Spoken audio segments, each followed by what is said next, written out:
ہے۔ وہ زہار کیا چیز ہے؟ زہار کا مطلب ہوتا ہے کہ مرد نے اپنی عورت کو کبھی یوں کہا، اپنے محرم عورتوں میں سے کسی ایک سے اس کو تشبیہ دیا۔ محرم عورتیں کیا ہیں؟ تمہاری ماں ہے، بہن ہے، بیٹی ہے، تمہاری پھوپھی ہے، خالہ ہے، یہ سب وہ عورتیں جو تم پر حرام ہیں، ہمیشہ کے لیے حرام ہے، ان سے نکاح نہیں کر سکتے تم۔ ماں سے نکاح نہیں کر سکتا، بیٹی سے، بہن سے، بھانجی سے، بھتیجی سے، خالہ سے، پھوپھی سے، یہ محرم عورتیں حرام ہیں تم پر نکاح کرنا ان سے۔ ان عورتوں میں سے کسی ایک سے تم نے اپنی بیوی کو تشبیہ دیا، ایسے کہا کہ تو میرے لیے میرے ماں کے فلاں چیز کی طرح ہے، یا تو میرے لیے میری بیٹی کی طرح ہے، یا میری بہن کی طرح ہے۔ اس کو کہتے ہیں زہار۔ محرم عورتوں سے ان کو تشبیہ دینا اپنی بیویوں کو، یہ زہار ہے، اور عورت حرام ہو جاتی ہے فوراً حرام ہو گئی اس پر۔ اگر تم نے اپنی بیوی کو یوں کہا کہ تو میرے لیے میری ماں کی طرح ہے، یا تو میرے لیے میری بیٹی کی طرح ہے، یا بہن کی طرح ہے، ان عورتوں سے اگر اپنی بیوی کو، اپنی منکوحہ کو تشبیہ دیا تو حرام ہو گئی عورت۔ ایک صحابی کا ایک صحابیہ کے ساتھ ایسا معاملہ ہوا۔ خاتون عمر دراز تھی، دونوں کی بھی عمر ہو چکی تھی۔ وہ روتے ہوئے حضور پاک صلی اللہ علیہ وسلم کی بارگاہ میں آئیں، کہا کہ اتنے سال تو ہم اچھے خاصے رہے، اب جا کر کے میرے شوہر نے مجھے یوں کہہ دیا ہے کہ تو میرے لیے میری ماں کے مثل ہے، کیا کریں؟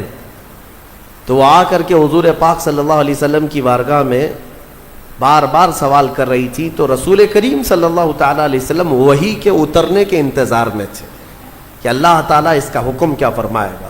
تو اللہ تعالیٰ نے پوری سورہ اتار دی، قد سمع اللہ قول التی تجادلک فی زوجہا، تحقیق کہ اللہ نے اس خاتون کی بات سن لی جو اپنے شوہر کے معاملے میں آپ سے بحث کر رہی ہے، وتشتکی الی اللہ، اور اللہ کی بارگاہ میں شکایت کر رہی ہے کہ میرا معاملہ کیا ہے، بتا دیا جائے۔ تب رب تبارک و تعالیٰ نے پورے احکامات اس میں بیان کر دیں کہ عورتوں کو اگر کسی نے اپنے ماں کے مثل کہا تو پہلی بات تو یہ، عورتیں تمہاری نہ ماں ہیں، نہ تمہاری بیٹیاں ہیں، نہ تمہاری بہنیں ہیں، اس طرح کی بات کہنا حرام ہے۔ لیکن اگر کسی نے ایسا کیا ہے تو اب یہ زہار کے بعد واپس عورت کو حلال ہونا ہے تمہارے نکاح میں، تو اس کے لیے کیا ہے؟ توجہ چاہتا ہوں۔ اللہ تبارک و تعالیٰ کا حکم ہے کہ 60 روزے رکھے گا کنٹینیو۔ والذین یظاہرون من نسائہم ثم یعودون لما قالوا فتحریر رقبۃ من قبل ان یتماسا۔ پہلے تو یہ ہے کہ ایک غلام آزاد کرے، غلامی کا دور ہے نہیں، جب غلام ہوا کرتے تھے تو ایک غلام آزاد کرتا تو عورت اس کے لیے حلال ہو جاتی۔ فمن لم یجد فصیام الشہرین متتابعین من قبل ان یتماسا، اور غلام آزاد کرنے کی طاقت نہیں ہے تو رب تعالیٰ فرماتا ہے 60 روزے رکھے کنٹینیو، مرد 60 روزے رکھے گا۔ وہ بھی کیسے؟ ایک بھی اگر بیچ میں چھوڑا تو پیچھے کے سب پھر غائب، پھر سے اسے کنٹینیو کرنا پڑے گا۔ اور ان 60 روزوں کے درمیان شوہر اور بیوی ایک دوسرے کو چھوئیں گی بھی نہیں۔ ہاں، زہار اس کو معمولی نہ سمجھے۔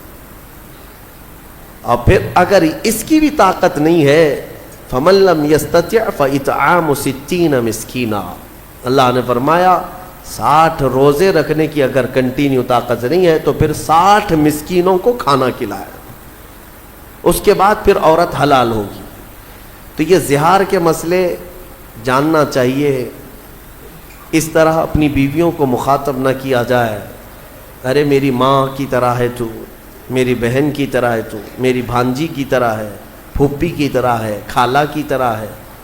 یہ سب وہ عورتیں ہیں جو تم پر حرام ہیں، ان سے تشبیہ دینا اپنی عورت کو حرام ہے، اور بیوی تمہارے حرام ہو جائے گی تم پر۔ اس مسئلے کا اس سورہ مجادلہ میں اللہ تعالیٰ نے ذکر فرمایا۔ اس کے بعد کئی معاملات اس میں آئے، آداب بھی محفل کے بتائے جا رہے ہیں۔ اللہ تعالیٰ فرماتا ہے کہ جب ایک بات یاد رکھو، 3 لوگ تم لوگ بیٹھ کر بات کر رہے ہو، 3 لوگ بیٹھ کر کے کہیں بات کر رہے ہو، اللہ فرماتا ہے چوتھا تمہارا رب اس محفل میں ہے، دیکھ رہا ہے۔ اور اگر تم 5 لوگ بیٹھ کر کے بات کر رہے ہو تو چھٹا تمہارا رب تعالیٰ ہے جو تمہاری محفل کو دیکھ رہا ہے۔ اب یہاں سے احکام یہ بھی ملتے ہیں کہ محفل میں بیٹھے ہوں تو کانا پھوسی کرنا منع ہے۔ کانا پھوسی سمجھتے ہیں نا؟ جب سب لوگ بیٹھے ہیں تو کان میں کسی سے اکیلے سے بات کرنا، یہ محفل کے ادب کے خلاف، کیونکہ سامنے والے کے دل میں شیطان تمہارے خلاف باتیں ڈالے گا کہ یہ دونوں کچھ پلاننگ کر رہے ہیں، ایسی چیز جو ہم کو نہیں بتا رہے ہیں، اور یہاں سے دشمنیاں پیدا ہو جاتی ہیں۔ اور اللہ فرماتا ہے انما النجوى من الشیطان لیحزن الذین آمنوا، اللہ فرماتا ہے یہ کانا پھوسی کرنا یہ شیطان کی طرف سے ہوتا ہے، اور ایمان والوں کو بعد میں غمزدہ ہونا پڑے گا، غمگین ہونا پڑے گا، دوستیاں چھوٹ جاتی ہیں، ٹوٹ جاتی ہیں۔ کانا پھوسی نہ کریں کبھی بھی محفل میں بیٹھے ہوں۔ اگر 4 لوگ بیٹھے ہیں اور 2 لوگ الگ سے کانوں میں بات کرتے ہیں تو یہ بھی منع کیا گیا ہے۔ اور اسی سے ہمارے بعض بزرگ علماء نے یہ بھی فرمایا ہے کہ کانا پھوسی کا جو مسئلہ فرمایا گیا کہ تم اگر یہ سمجھتے ہو کہ تیسرے سے چھپ کر کے میں بات کر رہا ہوں تو ایسا نہیں، اللہ تمہاری باتوں کو سن رہا ہے۔ اور اسی سے یہ مسئلہ بھی اخذ کیا گیا ہے کہ آج کے زمانے میں اس کانا پھوسی کا سب سے بڑا آلہ موبائل ہے۔ یعنی تم ایک جگہ ہو، کوئی اور دوسری جگہ ہے، اور تم تنہائی میں بات کر رہے ہو، یہ بھی جو ہے نجوا ہے، یعنی چھپ کر کے بات کرنا۔ اور اگر کوئی یہ سمجھتا ہے کہ میں سارے لوگوں سے چھپ کر کے موبائل میں تنہائی میں بات کر رہا ہوں، قرآن میں مولا نے فرمایا تیسرا تمہارا رب ہے۔ تمہاری باتیں بلکہ تمہاری آنکھوں کی خیانت کو، تمہارے دل میں گزرنے والے حالات کو بھی مولا دیکھ رہا ہے۔ تو یہ چیز ہمیشہ یاد رہے کہ تنہائی میں بات کرنا ہو، چیٹنگ کرنا ہو، لوگوں کے ساتھ اس طرح کانا پھوسی کرنا ہو، یہ سب اسی زمرے میں آتے ہیں۔ ان نوجوانوں کے لیے یہاں پر تنبیہ ہے جو یہ سمجھتے ہیں کہ رات کی تنہائی میں مجھے کون دیکھ رہا ہے، میں رات کے 2-2 بجے 3-3 بجے ماں باپ سے چھپ کر کے بات کروں، اجنبی عورتوں سے جس سے تمہارا کوئی رشتہ نہیں ہے نکاح کا، اور تم یہ سمجھتے ہو کہ کسی کو پتہ نہیں چل رہا میرا اور اس کا معاملہ ہے۔ ہاں، یہ کھانا پھوسی ہے، یہ ناجائز طریقے سے ایک دوسرے سے بات کرنا اشد حرام ہے۔ اللہ رب العزت تمہارے ان حالات کو دیکھ رہا ہے۔ اور پھر میرے عزیزوں، کوئی اس طرح کے گناہ چھپتے نہیں، چھپتے ہیں، پھر چھپتے نہیں چھپتے ہیں۔ تو یہ موبائل کی خیانت کو بھی اپنے ذہن میں رکھیں، موبائل کی خیانت کو بھی۔ ہمارے پہلے جو بزرگ ہوا کرتے تھے یہ کہا کرتے، عام لوگوں کی بات میں کر رہا ہوں، کہتے تھے نا کہ بیٹا دیوار کے بھی کان ہوتے ہیں، یہ بولا جاتا تھا دیوار کے بھی کان ہوتے ہیں۔ کیا مطلب ہے کہ جب تم بات کرتے ہو اور تم کو ایسا لگتا ہے کہ اب کوئی نہیں سنے گا، یہ راز ہمارے 2 کے درمیان، ایسا نہیں ہوتا۔ یہ بات جب رب تبارک و تعالیٰ چاہے گا وہاں سے دور نکالے گا۔ ایسے کئی لوگوں کے معاملات خراب ہوتے ہیں۔ اس لیے میرے عزیزوں، شاید میں نے شروع میں ہی رمضان کے ایک واقعہ بنی اسرائیل کے شخص کا عرض کیا تھا۔ وہ تقریباً 80 سال اپنے صومعہ میں عبادت کرنے والا شخص، 4 بھائی، اپنی بہن اس کے حوالے کر کے گئے تھے، ہمارے گھر میں ہماری بہن اکیلی رہتی، آپ اس کی دیکھ بھال کریں۔ اس نے کس بات سے شروع کیا تھا؟ بس اپنے عبادت خانے کے باہر چوکھٹ پر آتا اور اس عورت سے تنہائی میں بات کرتا۔ باتوں سے شروع ہوئی، خیر خیریت پوچھنا، پھر کھانا کھائے کیا، طبیعت کیسی ہے، یہ ساری چیزوں سے شروعات ہوئی۔ پھر یہاں تک وہ پہنچا کہ زنا کر بیٹھا اور اس خاتون کو حاملہ بھی کیا، اور چوری معلوم ہونے کے ڈر سے اس کا گلا گھونٹ کر کے مار بھی دیا اور زمین میں دفن بھی کیا۔ اور پھر انجام کیا ہوا؟ کوئی چیز چھپی نہیں، اس کے بھائی آئے تو شیطان نے ان کو سب بتایا، سب ظاہر ہو گیا۔ پھر اس عابد کو جو 80 سال عبادت کیا تھا سولی پر چڑھایا گیا، چہرہ کالا کیا گیا، اس کی عبادت گاہ کو توڑ پھوڑ دیا گیا تھا، یہاں تک کہ اس وقت شیطان اسے بچانے کی بات کرنے لگا تو اس نے شیطان کے ورغلانے میں آ کر کفر بھی بک دیا۔ ہاں تو میرے عزیزو، یہ شروعات کو آپ ہلکا مت سمجھیں۔ اللہ رب العزت اگر کسی سے ناراض ہو، غضبناک ہو، تو پھر اس کے ایمان کو چھین لیتا ہے۔ ڈرو اللہ کی بارگاہ میں۔ یہ خفیہ اور کانا پھوسی کرنا اور پلاننگ کرنا، اور خاص طور پر حرام چیزوں کے سلسلے میں کہتا ہوں آج کے زمانے میں بہت لوگ اس بلا میں مبتلا ہیں۔ نوجوانوں کو اگر کہا جائے تو کیا پتہ ہے، ان کو یہ بات سمجھ میں نہیں آتی، ان کو ایسا لگتا ہے ابھی نئے نئے پر آئے ہیں، اڑنے دیا جائے۔ موبائل ہاتھ میں ہے، انٹرنیٹ ہے، پھر کس کام کا؟ فیس بک چلا رہے ہیں، انسٹا چلا رہے ہیں، اگر اس میں اجنبی نئی نئی لڑکیاں دوست نہ بنے تو پھر کس کے لیے چلائیں گے؟ اور ایک ایسا لوگوں کے درمیان ٹرین بنتا چلا گیا نوجوانوں میں کہ ایک لڑکے کے لیے بہت ساری اس کی فرینڈ اجنبی لڑکیاں ہوں گی تو وہ فخر کرے گا اس بات پر، میرے اتنے فرینڈز ہیں، اجنبی عورتیں ہیں۔ تم اس زنا کے مبادیات پر فخر کر رہے ہو، نعوذ باللہ من ذالک۔ میرے آقا صلی اللہ علیہ وسلم نے فرمایا تھا ایک زمانہ آئے گا جب لوگ زنا ایسے کریں گے جیسے گدھے اور کتے راستے پر کیا کرتے ہیں، اور پھر یہ بھی فرمایا کہ گناہ کو گناہ نہیں سمجھیں گے بلکہ اس پر ہنسیں گے لوگ۔ یہی تو ہو رہا ہے، دکھا دکھا کر کے اپنے ایسا لگتا ہے کہ تم نے بہت بڑا تیر مار لیا۔ حضرت عثمان غنی رضی اللہ تعالیٰ عنہ خطبہ دے رہے تھے جمعہ میں، خطبہ دیتے دیتے آپ نے پکار لیا، کیا ہو گیا آج لوگوں کو کہ لوگ زنا کر کے سیدھے مسجد میں آ رہے ہیں؟ تو اتنا بڑا جملہ، تو ایک شخص اٹھا اور کہا کہ اے خلیفہ، کیا آپ کو بھی علم غیب ہے؟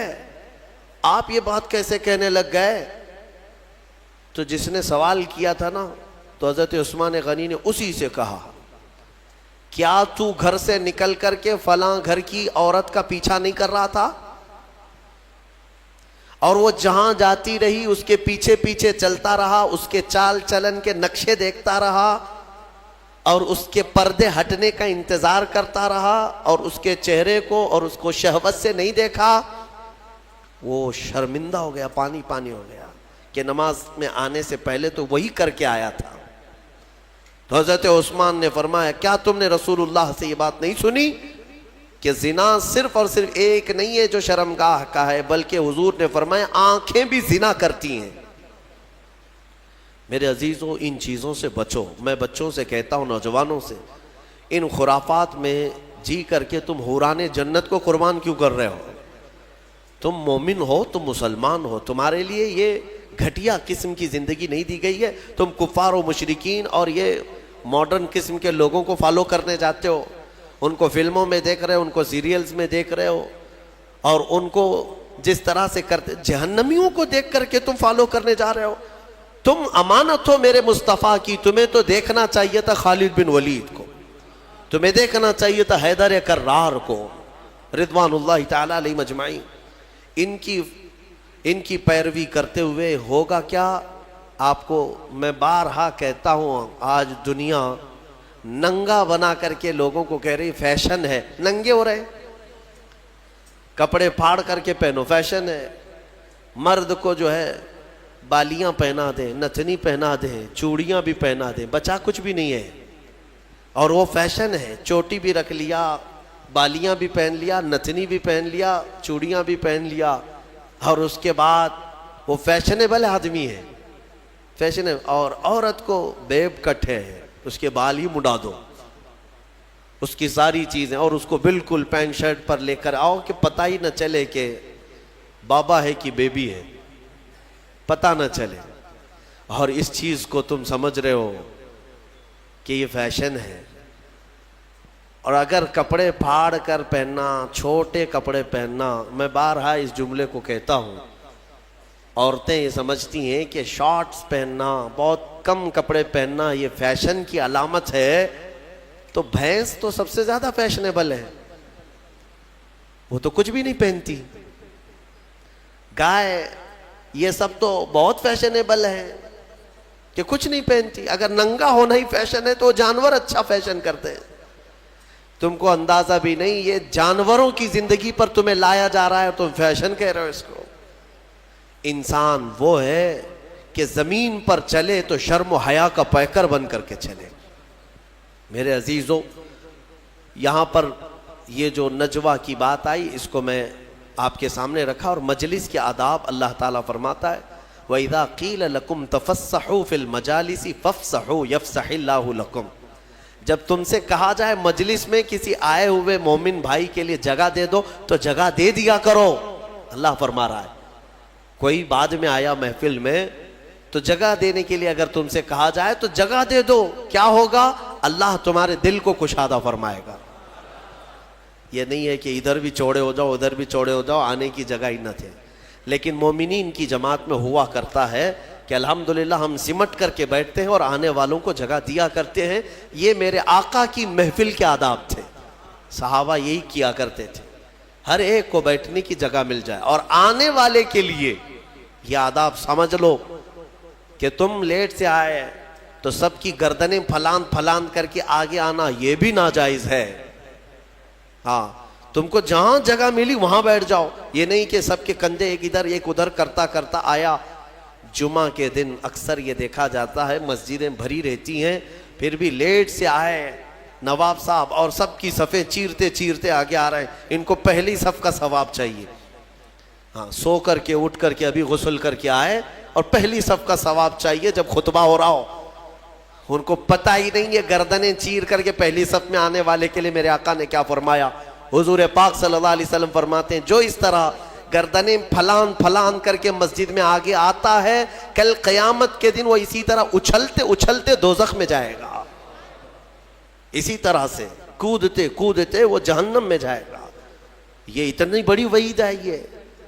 ہاں، یہ اور بات ہے کہ دور کھڑا ہو جائے اور امام یا جو ذمہ دار ہے وہ لوگوں سے کہیں کہ آگے اگر جگہ خالی ہے تو اس کو پر کر لیں، پیچھے والوں کو جگہ مل جائے. یہ امام اعلان کر سکتا ہے یا جو یہاں پر ہو، لیکن آنے والے کو پیچھے سے یہ اجازت نہیں دی گئی کہ تم سب کی گردنیں ادھر ادھر کرتے ہوئے آؤ. وہ تو غلطی اس کی ہے، اتنی دیر سے آیا کیوں. یہ مجلس کے آداب ہمیشہ ملحوظ رکھیں. کوئی بھی اس طرح سے جمعہ کی نمازوں میں گردنیں پھلان کر کے مت آؤ. بہت بڑی وعید ہے اس پر، بہت بڑی سزا کی اللہ کے نبی نے وعید سنائی ہے. بہرحال ہم نے سورہ حشر بھی تلاوت کی ہے. میں آج گفتگو کو سمیٹتا ہوں. میں سورہ حشر کے بارے میں عرض کر رہا تھا. سورہ حشر جس کی آخری آیتیں میرے رب ذوالجلال کے اسماء حسنی ہیں. هو اللہ الذی لا الہ الا هو عالم الغیب والشہادۃ هو الرحمن الرحیم. یہ جو 3 آیتیں ہیں اس کی فضیلت میں فرمایا گیا کہ جو یہ رات کو پڑھ کر کے سوئے گا اللہ اسے شہادت کی موت عطا فرمائے گا. ہاں، اگر اس کا انتقال اس رات کو ہو گیا تو شہیدوں میں اٹھایا جائے گا. یہ آیتیں یاد کر لو، سورہ حشر کی آخری آیتیں ہیں، اس کی بڑی فضیلت ہے.